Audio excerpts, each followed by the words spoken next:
Hi, welcome back to my channel. This book review is for The Mad Girls of New York by Maya Rodale. Now, I have this for a blog tour, so I am going to be putting this review up right in conjunction with the book review.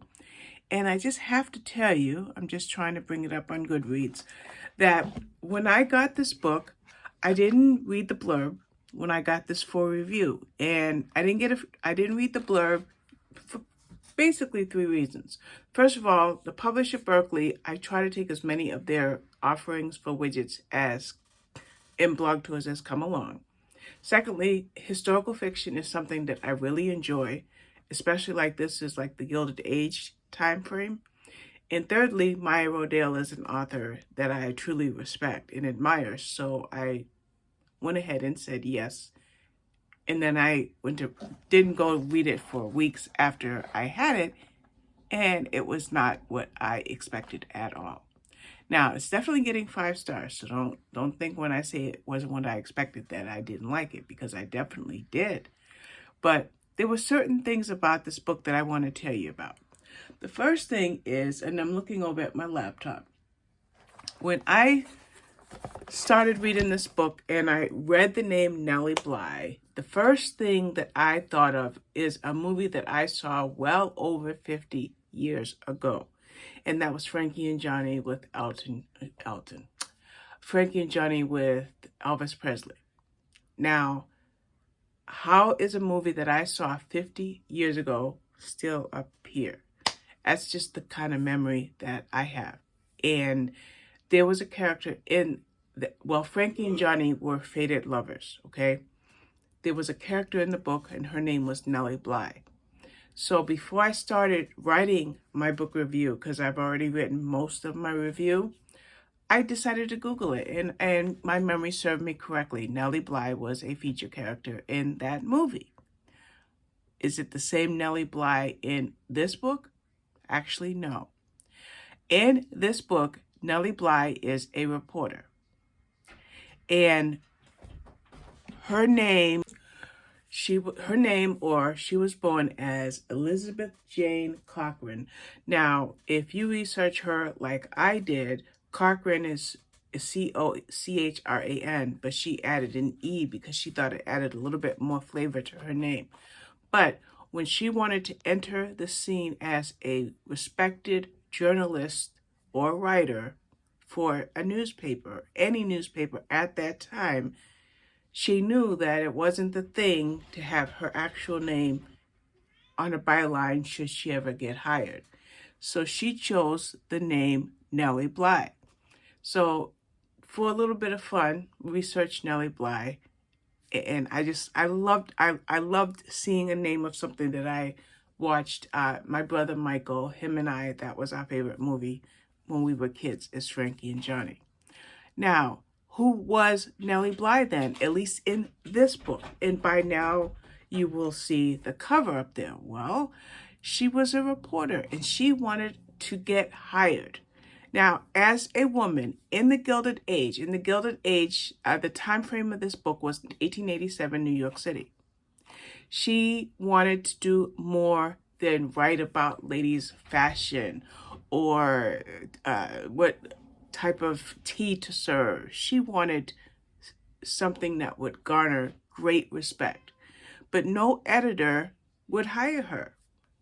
In fact, there was such a strong view of women, like women cannot handle stress, or women cannot ascertain details, and just these generalizations about women. And so that was one of the prejudices that she dealt with. Well, she decided to get this job at this particular newspaper.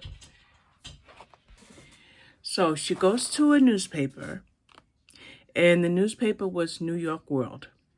And she decides to garner an interview. She goes and she gets this interview, and when she gets there, someone else is there for an interview as well. As a matter of fact, his interview was scheduled for 1 o'clock, so for a lot of the book, she called him Mr. 1 o'clock. Pardon me. You're two people going after the same job, a man and a woman. The man is definitely going to get the job. That's just the way things were. So Nellie Bly comes up with an idea. I have the story of a lifetime. I'm going to get into Blackwell's. It's an insane asylum.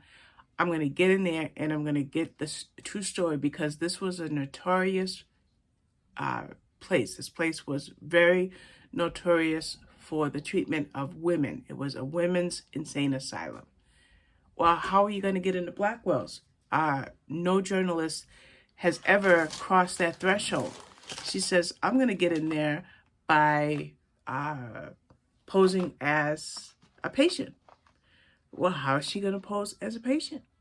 She's going to go in there and she's going to find a way to make it. I'm just trying to deal with a cat.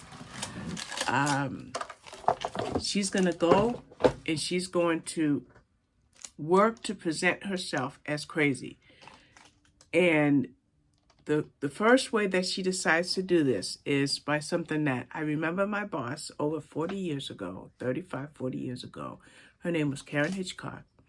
And for some reason, we were talking about torture. And Karen said to me, she says, the most effective form of torture is to prevent people from going to sleep, because you can go crazy without sleep. So that was the first thing that Nellie thought of, is staying up all night for 48 or 72 hours, because she knew that would make her off balance. So that was one of the things she did. Then she surrounded herself with some people, and she started acting like she forgot something, like she just got off a train and she didn't have her luggage. Where's my, I can't remember what they, I forgot what women carried, trunks. Where's my trunks? Where's my trunks? Where's my trunks? I don't know where my trunks are. Do you know where my trunks are? Do you know? And she put on such a performance that there was such a reputation that women were so off balance that this institution that held over 1,600 women as patients, that she knew she could get herself landed in this asylum. So she was a woman who also knew about the rumors that circulated about these conditions at Blackwell's. So she did exactly what she needed to do to get in. And guess what? She was committed. Now, when she had approached that editor, remember when she was there with Mr. 1 o'clock, the deal was she was going to go in for 7 days, and somehow or another, he was going to get her out. 7 days. Well, that 7 days became 10 days.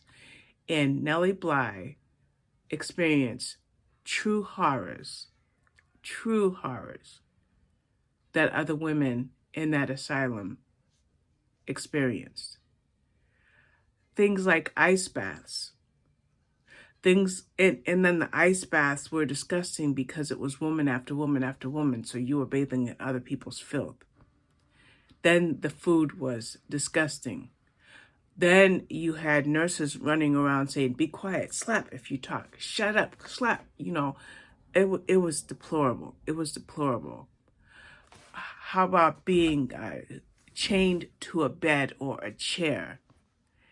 Well, all of this, by the way, and I should have said this from the beginning, is a fictional account by Maya Rodale, but it's much more than a fictional account.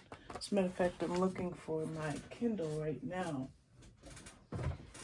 It's much more than a fictional account, because Maya Rodale took this and she took this approach to this book with incredible research. And the reason that I just looked for my Kindle, and I am going to bring up the book, is the way that My Rodale, I just typed her name in the search, the Mad Girls. I typed in the Mad Girls.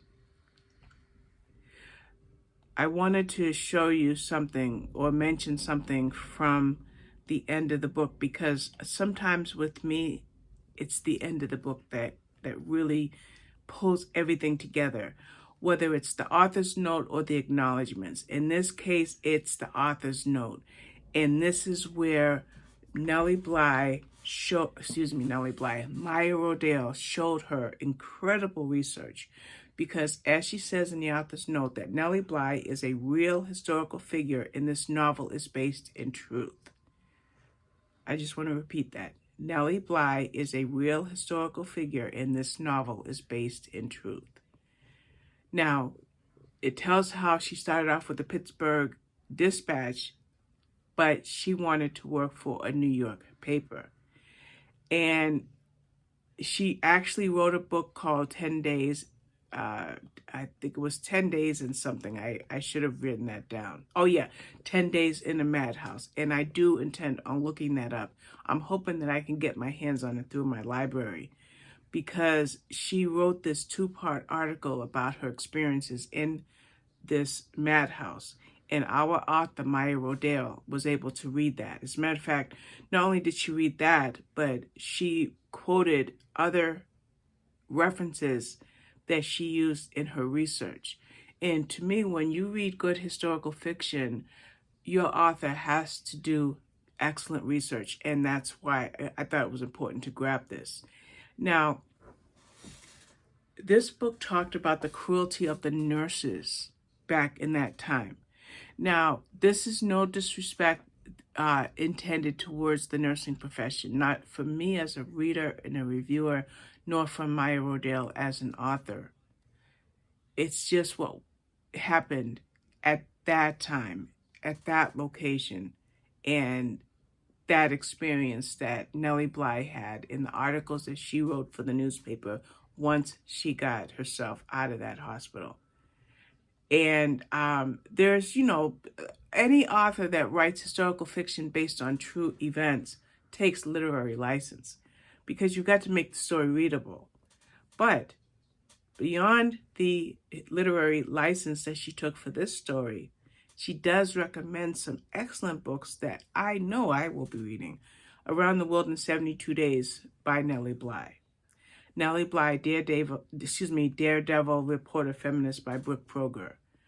Or Sensational, The Hidden History of America's Stunt Girl Reporters. And more. So, there's one other thing that I don't know if I mentioned. Guess what? This book is called Nellie Bly Number 1. Yes, it's the first book in a series. That is exceptional to me. The fact that this excellent book is going to show us more of Nellie Bly's exploits. And I just mentioned 72 Around the World in 72 Days. I'm pretty sure that that's what we're going to get our hands on when we read the next book in this series. So that's all I want to say about that. The Mad Girls of New York by Maya Rodale. Excellent, excellent book. Highly recommended. Definitely a 5-star read. Thank you for watching. Bye-bye.